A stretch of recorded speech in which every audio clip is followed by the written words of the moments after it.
Objective है, 11th में भी है, 9th में, 12th में, और कुछ लेसन 11th की बुक्स में से कट हुए, वो मैं आपको सेंड करने वाली थी कल नहीं की, और मैं आज आपको सेंड कर दूंगी कि कौन कौन से लेसन कट हो गए, वो हमको पढ़ना है, ठीक है। तो मुंशी प्रेमचंद की नमक का दरोगा क्या है कहानी। अब इसका प्रमुख पात्र कौन होता है, बंसीधर। मैं इसकी समरी पढ़ा देती हूँ ताकि आपको भी पाठ आराम से समझ में आ जाएगा। बंसीधर की पोस्टिंग कहाँ होती है, नमक विभाग में। बंसीधर की पोस्टिंग कहाँ होती है, नमक विभाग में, और नमक विभाग में उसको क्या पद मिलता है, दारोगा। कौन सा पद मिलता है, दारोगा। और उस समय जैसे मैंने आपको बताया था कि महात्मा गांधी का सविनय अवज्ञा आंदोलन अगर आपने सुना हो तो वो नमक तोड़ने से संबंधित था, सविनय अवज्ञा आंदोलन। तो उस समय क्या था, नमक का लोग चोरी छिपे व्यापार करते थे, जैसे अभी अपने मादक पदार्थ नहीं ला सकते ना, अभी कोकीन वगैरह के लोग क्या करते हैं, अम्ल वगैरह इनका चोरी छिपे व्यापार करते हैं। और अगर आपको पता है चोरी छिपे व्यापार किया जाता है और अगर पकड़ लिया जाता है कानून के माध्यम से, तो उस पर क्या होता है, सजा होती है और जेल होती है। इसमें बंसीधर की, अब ये पूछा जा सकता है दारोगा कौन था, बंसीधर इस विभाग में, नमक विभाग में। बंसीधर एक साधारण गरीब परिवार से, 2-3 उसकी बहनें थी, गरीब परिवार में था, और उस समय नमक का पद है वो मलाईदार माना जाता था। क्यों, क्योंकि उसमें सैलरी से ज्यादा, वेतन से ज्यादा उसमें क्या था, वेतन से ज्यादा ऊपरी आय, जो रिश्वत थी ना वो। लेकिन बंसीधर एक ईमानदार व्यक्ति था। नमक का दरोगा पद के लिए लोग ललचाते थे। क्यों ललचाते थे, क्योंकि उसमें की ऊपरी आय अधिक थी, यानी रिश्वत देते थे। क्योंकि हम जैसे अभी शाम वॉइस क्लियर नहीं, रिजॉइन कर बेटा, रिजॉइन करो, वापस एंड मीटिंग में जाओ, वापस रिजॉइन करो। तो ऊपरी इनकम के इसलिए लोग उस पद को पाने के लिए ललचाते थे। मुंशी बंसीधर जब अपने घर से नौकरी की तलाश में निकलते हैं तो उनके पिता देखो क्या नसीहत देते हैं, ध्यान से सुनना। उनके पिता क्या नसीहत देते हैं, उनके पिता कहते हैं कि बेटा जो बेटियां हैं वो घास फूस की तरह बड़ी हो रही है, यानी बंसीधर की जो बहनें थी कि बेटा बेटियां घास फूस की तरह बढ़ रही है। यानी क्या हो रहा था कि लड़कियों को क्या माना जाता था, प्राचीन समय में घास फूस माना जाता था। जिस प्रकार घास फूस में पानी नहीं डालते तो भी घास तो जल्दी से बढ़ जाती है। क्यों, क्योंकि उसकी कोई कीमत नहीं होती।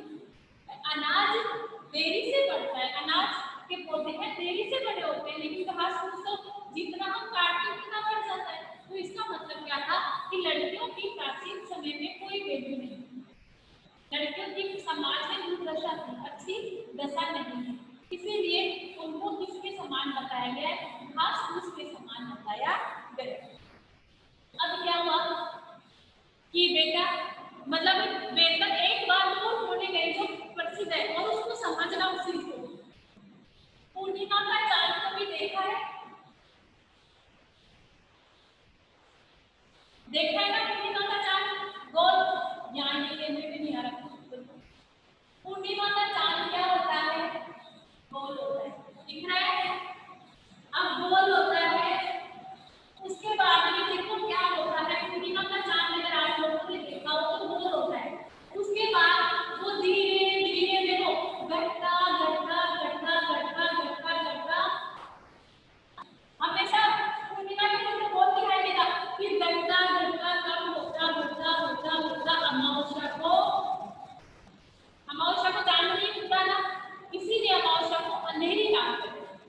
तो इस लाइन के माध्यम से देखो वो क्या कहना चाह रहा है, वो समझो उस चीज को। वो कहना चाह रहा है कि वेतन है वो पूर्णमासी के चांद की तरह है। मेरी बात को, इस बात को अच्छे से समझना, एक लाइन है और इम्पोर्टेंट लाइन है इस बात कि वेतन तो पूर्णमासी के चांद की तरह है जो घटते घटते घटते अमावस्या तक लुप्त हो जाता है। जैसे मान लो कोई उसका वेतन है 50,000, ये चांद का उदाहरण वेतन से क्यों जोड़ा गया है, दिख रहा है आपको, दिख रहा है ना, मैं जो लिख रही हूँ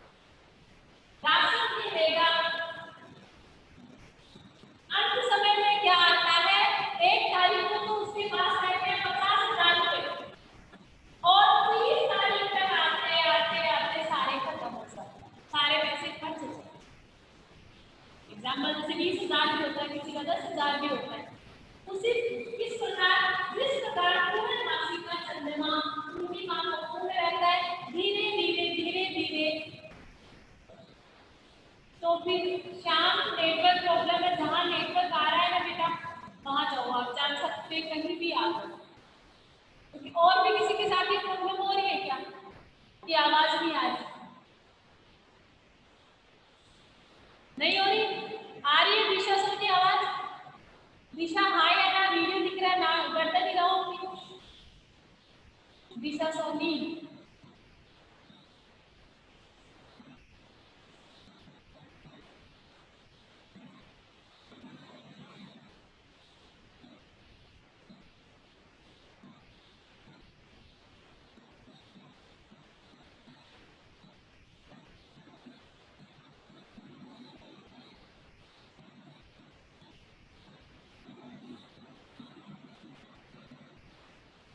तो देखिए आ रही है वॉइस? ओके। उसी प्रकार जैसे किसी का वेतन था 20,000 या 50,000, तो वो 1 तारीख को तो पूर्णिमा के चांद की तरह पूरा वेतन उसके पास रहेगा, जिस प्रकार पूर्णिमा का चांद पूर्णमासी को पूर्ण रहता है। और घटते घटते 30 रुपए उसकी जेब में 100-500 रुपए भी नहीं बचेंगे। जिस प्रकार पूर्णमासी का चंद्रमा पूर्णिमा को पूरा रहता है तो अमावस्या के दिन क्या हो जाता है? अंधकार छा जाता है। ये लाइन समझ में आ रही है तो यस लिखो, क्योंकि ये कई बार पूछी जाती है। और पता है इसका दैनिक जीवन में भी लोग इसका एग्जांपल देते हैं, उदाहरण देते हैं कि देखो कोई जो जॉब वाले होते हैं तो दैनिक जीवन में भी इसका उदाहरण देते हैं कि अरे भाई प्राइवेट जॉब बिजनेस करना चाहिए, प्राइवेट जॉब का वेतन तो पूर्णिमा के चांद की तरह होता है। तो दैनिक जीवन में प्रयोग ली गई चीज है। आगे समझ में? तो अब देखो जब वो जाने लगा तो उसके पिता की नसीहत देते हैं उसको, कौन सी? कि तू तो वेतन तो पूर्णिमा के चांद की तरह है, जो मतलब एक दिन करते करते लुप्त हो जाता है, लेकिन ऊपरी आय है। ऊपरी आय मतलब विश्वास, ऊपरी आय तो बहता हुआ स्रोत है जो हमेशा चलता रहता है। आया समझ में? इस प्रकार बहता हुआ पानी कभी रुकता नहीं है, उसी प्रकार जो ऊपरी इनकम है वो कभी भी नहीं रुकती। वो तो आज कोई 100 रुपए रिश्वत के दे गया, कोई 500 दे गया, कोई 1000 दे गया, इस प्रकार वो ऊपरी आय तो चलती रहती है। अब देखो बंशीधर चला जाता है अपनी नौकरी। कहाँ चला गया? नौकरी। वहां उसकी मृत्यु हो जाती है दारोगा बनकर। एक रात बंशीधर रात के 12 बजे का समय था। बंशीधर अपने मतलब जहाँ नौकरी कर रहा वहां सो रहा था। अचानक उसको गाड़ियों की, क्योंकि उसकी नमक कहाँ से आता था? समुद्री मार्ग से। तो तालाब ये बोलते हैं ना महासागर, सागर, नदियां वहीं से आता है। एक रात नदी के किनारे उसको कुछ हलचल सुनाई देती है। जब उसको हलचल सुनाई देती है तो वो अपना तुरंत अपने कपड़े अपनी वर्दी वगैरह पहनी और वो वहां जाता है। वहां जाता है तो देखता है कि कुछ गाड़ियां आ रही हैं। प्राचीन समय की बात है, तब की 1936 में तो प्रेमचंद जी का निधन ही हो गया था, उससे पहले की बात है।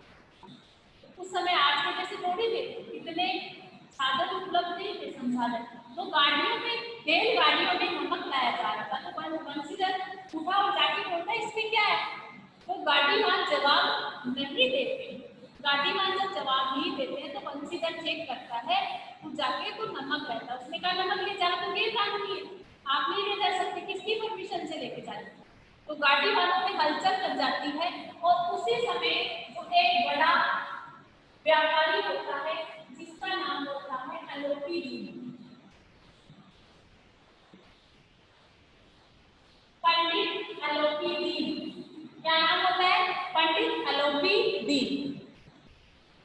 मतलब मैंने शुरू में कहा था बेटा नेटवर्क की प्रॉब्लम होगी, इसी वजह से वॉइस और वीडियो नहीं आ रहा। आवाज आ रही है? पंडित अलोपी दीन जो एक बहुत बड़ा व्यापारी होता है, उसकी जगह का क्या नाम होता है? दातागंज। कौन सी जगह का? जैसे कोई रानी का व्यापारी है, कोई फालना का व्यापारी है, ऐसे उसकी जगह का क्या नाम था? दातागंज। अगर समझी समझ ली नाम अच्छे से तो आप लोगों को पाठ समझने की जरूरत भी नहीं। अगर समझे, दातागंज के व्यापारी थे पंडित अलोपी दीन, और वो क्या मानते थे कि लक्ष्मी के बल पर यहाँ तो क्या स्वर्ग में भी राज किया जा सकता है। किसका मानना था? पंडित अलोपी दीन का मानना था कि अगर धन पास में हो तो यहाँ धरती पे तो क्या स्वर्ग में भी राज किया जा सकता है। यानी उनको अपने पैसों पर बहुत ज्यादा घमंड था। कहाँ के व्यापारी थे? श्याम राजागंज, ये लिखा हुआ है ना बेटा, यहाँ के। उनके क्या थे? नौकर चाकर थे। वो आए, दरोगा जी को बोला कि ये नहीं हो सकता कि हम यहाँ से जाए और घाट के देवता को प्रसाद नहीं चढ़ाए। क्या आप में से कोई बता सकता है कि इसका क्या तात्पर्य है? पंडित अलोपीदीन जब उन्होंने बंसीधर ने गाड़ियां लिखवाई, पंडित अलोपीदीन आके बोलते हैं कि ऐसा नहीं हो सकता कि हम यहाँ से जाए और घाट के देवता को प्रसाद नहीं चढ़ाए। क्या तात्पर्य था बता सकते हो? यस निशा।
आलोपीदीन ने कहा कि वहां से जाए, कि ऐसा हो नहीं सकता। मतलब पंडित आलोपीदीन क्या था?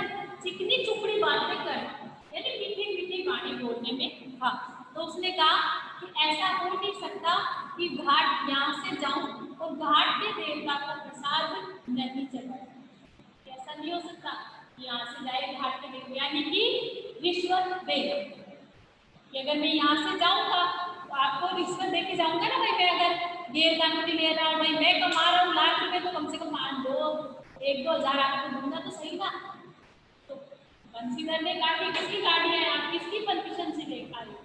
ताकि परमिशन क्या है, आपकी परमिशन चाहिए, आपको रिश्वत दूंगा तो आप क्या करिए, यहाँ से जाने की अनुमति दीजिए। लेकिन बंसीधर क्या था? ईमानदार।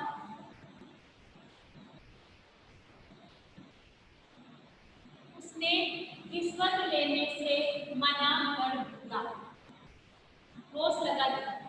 तो पंडित आलोपीदीन ने सोचा कि मैं जब ज्यादा बढ़ाऊंगा ना, ज्यादा रिश्वत ये नहीं देगा।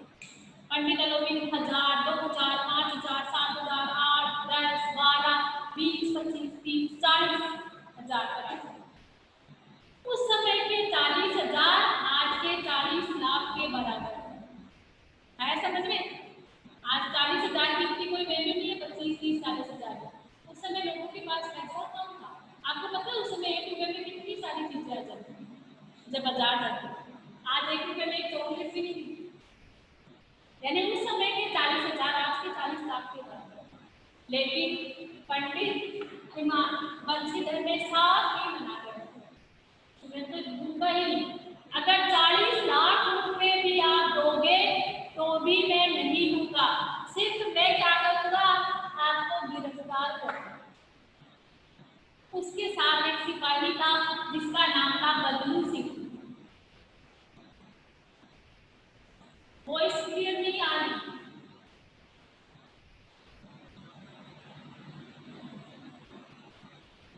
वेट बेटा, क्या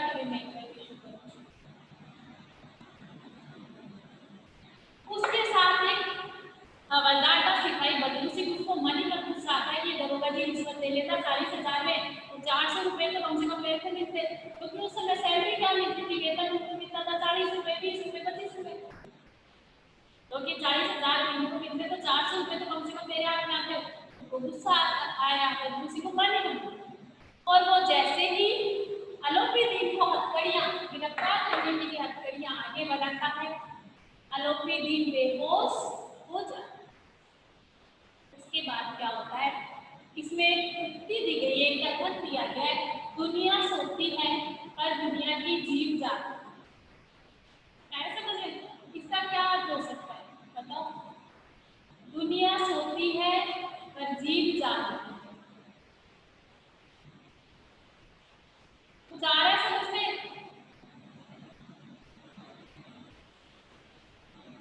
शाम आधा समझ में आ रहा था नहीं, बताओ। दुनिया सोती है पर हवलदार का नाम था बदरू सिंह, BADNU, बदरू सिंह। बता सकते हो कि दुनिया सोती है पर जीव जागती है, ये दिया गया है बाकायदा, उसमें उक्ति सूत्र वो दिया गया है, कथन दिया गया है, क्या तात्पर्य?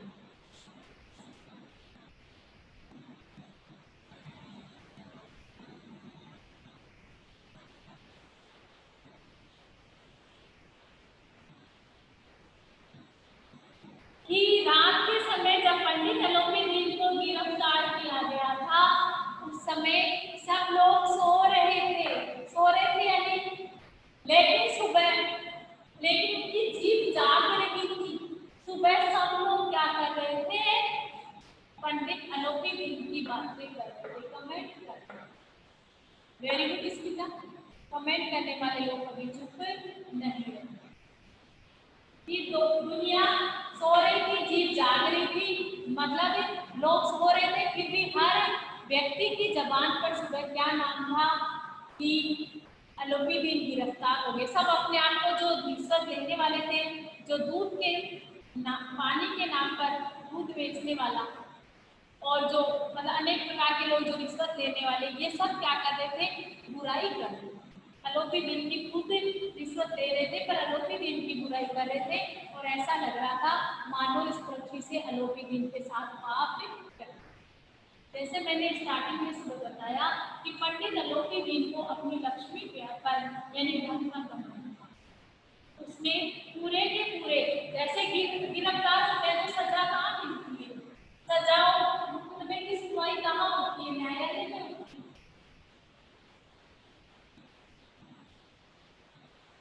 न्यायालय में होती है। उसने अपने पैसे के दम पर जज को, न्यायाधीश को, जजों को, वकीलों को, सबको क्या कर दिया, उसने खरीद लिया। अलोपीदीन के पक्ष में कोई भी नहीं था, सिर्फ सत्यनिष्ठा और ईमानदारी उसके पक्ष में थी, और अलोपीदीन ने पूरे जजों को, चपरासी सबको उसने अपने पैसे के बल पे खरीद लिया। किसने, अलोपीदीन के पास, क्योंकि पैसा था उसके पास। अब न्याय किसके पक्ष में सुनाया गया, न्याय अलोपीदीन के पक्ष में सुनाया गया, क्योंकि रिश्वत का बहुत गलत था, पैसे के बल पे उसने सबको खरीद लिया। तो न्याय अलोपीदीन के पक्ष में सुनाया गया, और अलोपीदीन को क्या हुआ, अलोपीदीन को रिहा कर दिया, आजाद कर दिया, रिहा कर दिया, और उन्हें बाइज्जत बरी किया गया। और बंशीधर को उस समय तो ये कहा गया, इसने अपनी नासमझी में एक ऐसे इंसान पर आरोप लगाया है जो क्या है, मतलब आरोपी नहीं। ऐसा कह के उस समय न्यायालय से उस समय तो उनको छोड़ दिया जाता है बंशीधर को, लेकिन उसके बाद में क्या होता है, उनको नौकरी से बर्खास्त कर दिया। समझ में, न्याय किसके पक्ष में हुआ, अलोपीदीन, नौकरी से बर्खास्त किसको होना पड़ा, बंशीधर। बंशीधर अपने घर आ गए, क्योंकि इंसान के जब कोई विपत्ति आती है तो उसको अपना घर ही दिखाई देता है। बंशीधर अपने घर आ गए तो उनके बूढ़े पिता उनसे नाराज हुए, उसको मारने के लिए दौड़े, मारने की खूब खरी खोटी सुनाई। पत्नी ने कई दिनों तक सीधे मुंह बात भी नहीं, क्योंकि माँ की इच्छा थी कि ये अच्छा कमाए तो मैं चारों धाम की यात्रा करके आ जाऊँ। पत्नी की भी रहती है ना भाई, पति कमाए तो मैं अच्छे से कपड़े पहनूं, अच्छे गहने बनाऊं। अब नौकरी छूट गई, कोई इच्छा पूर्ण नहीं। 10-15 दिन बीते होंगे कि एक दिन शाम का समय था, बंशीधर के घर एक रथ, सजीला रथ आकर रुका। रथ ने आलोपी दीप सवार थे। आगे समझ में। और वो बंशीधर के पिता आगे होकर कहते हैं कि मेरा बेटा तो नालायक है, तो उसने ऐसा किया आपके साथ, उसको ऐसा नहीं करना चाहिए था। ये कौन बोलते हैं? उनके पिता।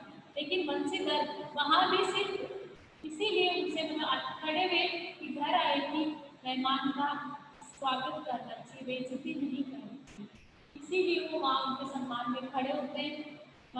आलोपी दीप अपनी पूरी जायदाद पर उसके पिता से कहते हैं कि आप भाग्यशाली हो जो ऐसे पिता, ऐसा पुत्र हर किसी को नहीं मिलता। क्योंकि आलोपी दीप को बाद में आलोपी दीप इसकी ईमानदारी से प्रभावित हुआ कि मैंने ऐसे ऐसे लोग देखे जिनको मैंने अपने पैसे के बल पर गुलाम बनाया, लेकिन आपके पुत्र ने मेरे को अपनी ईमानदारी से गुलाम बनाया।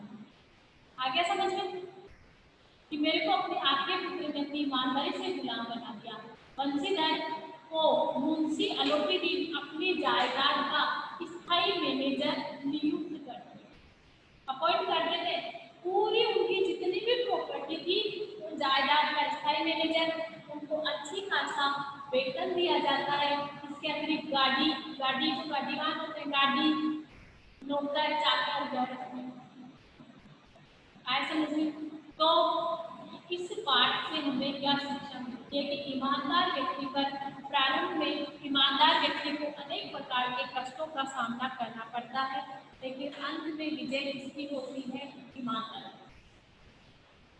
आया समझ में? अब कोई प्रॉब्लम है, कुछ समझ में नहीं आ रहा है तो आप 2 या 3 मिनट आपकी क्लास हो बोलो।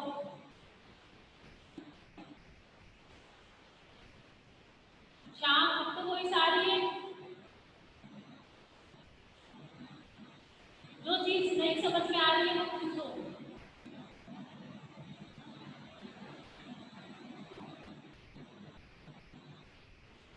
शाम जहाँ आपके सबसे अच्छा रेट आएगा, माता, हाँ माता गंज, दाता गंज, एक जगह जैसे रानी है, माता है, हमारे राम के नाम है, ऐसे ही दाता गंज का नाम राम का नाम।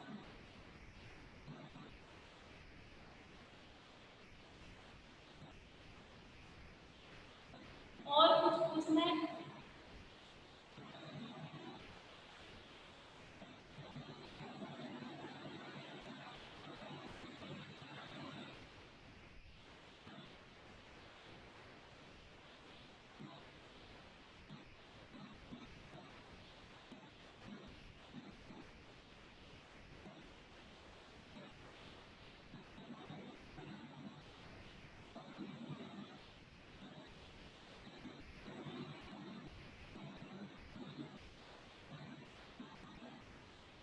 स्मिता पेज नंबर 15 में था।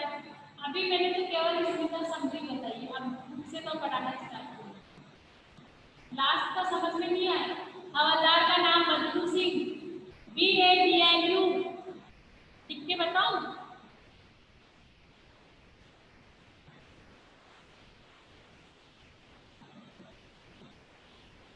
BADLU, बदलू सिंह।